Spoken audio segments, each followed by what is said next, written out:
വീര്യം കുറഞ്ഞ മദ്യം വീര്യമേറിയ ചർച്ചയ്ക്ക് വഴിവെക്കുകയാണ്. ബഡ്ജറ്റിൽ ഈ പ്രഖ്യാപനം വന്ന നാൾ മുതൽ തന്നെ വലിയ ചർച്ചകളാണ് പല കോണുകളിലായി നടക്കുന്നത്.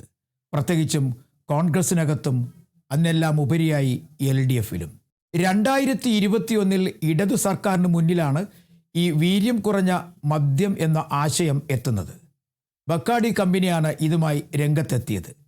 ഇവർ മുന്നോട്ട് വയ്ക്കുന്നത് ആ ആശയത്തെ ഒരു പരിധിവരെ അംഗീകരിക്കാൻ അന്നത്തെ ഇടതു സർക്കാർ തയ്യാറായില്ല. പകരം ഈ വിഷയം പഠിക്കുന്നതിന് വേണ്ടി 2022 സബ്ജക്റ്റ് കമ്മിറ്റിക്ക് വിടുകയായിരുന്നു എന്നാണ് ഇടതു നേതാക്കൾ പറയുന്നത്. ഈ സബ്ജക്റ്റ് കമ്മിറ്റിയിൽ ഇടതുപക്ഷത്തിൻ്റെയും കോൺഗ്രസിൻ്റെയും MLAമാരുണ്ട് എന്നതാണ് ഒരു പ്രധാനപ്പെട്ട കാര്യം. 2023 സബ്ജക്റ്റ് കമ്മിറ്റിക്ക് വിയോജിപ്പില്ല എന്നറിയിക്കുകയും തുടർന്ന് ഗസറ്റിൽ വിജ്ഞാപനത്തിനായി അനുമതി നൽകുകയും ചെയ്തു. പക്ഷേ ഒന്നും നടന്നില്ല. അതിനുശേഷം 3 വർഷങ്ങൾ പിന്നിട്ട് 5 മാസവും കഴിയുമ്പോഴാണ് വീണ്ടും ഈ വീര്യം കുറഞ്ഞ മദ്യം ബഡ്ജറ്റിൽ ഇടം പിടിച്ചിരിക്കുന്നത്. ഇതിനെ ചൊല്ലിയുള്ള തർക്കങ്ങൾ കോൺഗ്രസിനകത്തും വീര്യമേറിക്കൊണ്ടേയിരിക്കുന്നു. പ്രത്യേകിച്ചും മുതിർന്ന കോൺഗ്രസ് നേതാവ് VM സുധീരനാണ് വലിയ വിയോജിപ്പ് അറിയിച്ചിരിക്കുന്നത്.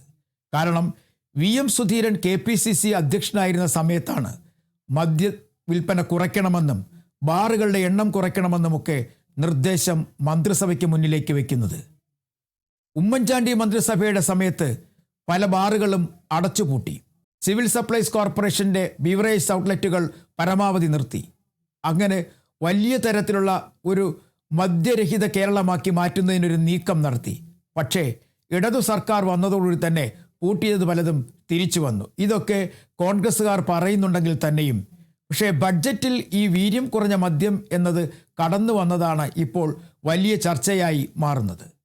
അതായത് മദ്യം വീര്യം കുറഞ്ഞത് എന്നതല്ല പ്രത്യേകത. അതിനുമപ്പുറം മദ്യത്തിൻ്റെ നികുതിയിൽ ഇളവ് വരുത്തി മദ്യം വിൽപ്പന നടത്താൻ ശ്രമിക്കുന്നതിനെതിരെയാണ് വലിയ തരത്തിലുള്ള ആരോപണങ്ങൾ പല സ്ഥലങ്ങളിൽ നിന്നും ഉയരുന്നത്. ആദ്യഘട്ടത്തിൽ കോൺഗ്രസിനകത്ത് നിന്നായിരുന്നുവെങ്കിൽ പിന്നീട് മുസ്ലിം ലീഗ്, അതുകൂടാതെ ക്രൈസ്തവ സംഘടനകൾ, ഇങ്ങനെ തുടങ്ങി മതസംഘടനകളും വലിയ വിയോജിപ്പുമായി എത്തി.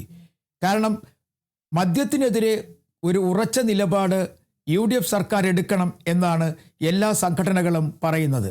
പ്രത്യേകിച്ചും കേരളത്തിൽ മദ്യവിപത്തുമായി ബന്ധപ്പെട്ട് വലിയ വിഷയങ്ങൾ പല സ്ഥലങ്ങളിലും ഉയരുന്ന സാഹചര്യത്തിൽ വീര്യം കുറഞ്ഞ മദ്യം വിപണികളിൽ എത്തിക്കുന്നതിനോടുള്ള വിയോജിപ്പാണ് പല മതസംഘടനകളും അറിയിച്ചത്. പക്ഷേ മുഖ്യമന്ത്രി കുലുങ്ങുന്നില്ല. മുഖ്യമന്ത്രി ഇതുമായി ഒരു മറുപടിയും പറഞ്ഞിട്ടുമില്ല. എല്ലാം UDFിൽ തീരുമാനിക്കും, UDFിൻ്റെ നയമായിരിക്കും എന്ന് പറയുന്നു. ഇതുമായി ബന്ധപ്പെട്ട് AICC ജനറൽ സെക്രട്ടറി ഒരാഴ്ച മുമ്പ് കേരളത്തിലെത്തിയപ്പോഴും അദ്ദേഹത്തിന് പറയാനുള്ളത് പറഞ്ഞിരുന്നു. മദ്യനയത്തിൽ UDFിന് UDFിൻ്റെതായ നയം ഉണ്ടെന്ന്, ആ നയം എന്തെന്ന് അവർ ചർച്ച ചെയ്ത് തീരുമാനിക്കുമെന്ന്. അതുതന്നെയാണ് മുഖ്യമന്ത്രിയും പറയുന്നത്. മുഖ്യമന്ത്രി പറയുന്നതും കോൺഗ്രസിന് മദ്യത്തിൻ്റെ കാര്യത്തിൽ, UDFിന് മദ്യവിതരണത്തിൻ്റെ കാര്യത്തിലൊക്കെ ഒരു നയമുണ്ട്, ആ നയം തന്നെ തീരുമാനിക്കും, അത് ചർച്ച ചെയ്യപ്പെടും എന്ന്. UDFിൻ്റെ തീരുമാനം എന്താണോ അത് നടപ്പിലാക്കുമെന്നും പറയുന്നു. അതേസമയം തന്നെ ഉടൻ വരാൻ പോകുന്ന ധനബില്ലിൽ ഈ വിഷയം ഉൾപ്പെടുത്തും എന്നുള്ള വാർത്തകളും പുറത്തേക്ക് വരുന്നുണ്ട്. ധനബില്ലിൽ ഒരു വിഷയം ഉൾപ്പെടുത്തി കഴിഞ്ഞാൽ അതിൽ നിന്നും പിന്നീട് പിന്മാറാനാകില്ല. അത് നിയമമായി മാറപ്പെടുന്നു. പിന്നീട് ചെറിയ ചെറിയ നടപടിക്രമങ്ങളിലൂടെ അത് യാഥാർത്ഥ്യമാവുകയും ചെയ്യും. ഒരു പക്ഷേ മദ്യനയത്തിൽ ഒരു വ്യക്തമായ നിലപാടുണ്ട് എന്നുണ്ടെങ്കിൽ ധനബില്ലിൽ നിന്നും ഈ വീര്യം കുറഞ്ഞ മദ്യം നികുതി ഇളവ് ചെയ്ത് വിൽക്കുന്നതിൽ നിന്നും പിന്മാറുന്നു എന്നുള്ള സൂചനകൾ നൽകണം. പക്ഷേ അതിനുള്ള സാധ്യതകൾ കാണുന്നില്ല. പകരം മുഖ്യമന്ത്രി അനുനയ ചർച്ചകൾ നടത്തുന്നു എന്നുള്ള വിവരങ്ങളാണ് പുറത്തേക്ക് വരുന്നത്. കാരണം ഈ ബക്കാഡിയ കമ്പനി, അല്ലെങ്കിൽ ആ മദ്യം നൽകുന്ന കമ്പനി, ഈ വീര്യം കുറഞ്ഞ മദ്യം നൽകുന്ന കമ്പനി, അവരുമായി ബന്ധപ്പെട്ട ചില കേന്ദ്രങ്ങളൊക്കെ തന്നെ LDF നേതാക്കന്മാരെയും UDF നേതാക്കന്മാരെയും ഒക്കെ നേരത്തെ കണ്ടിരുന്നു.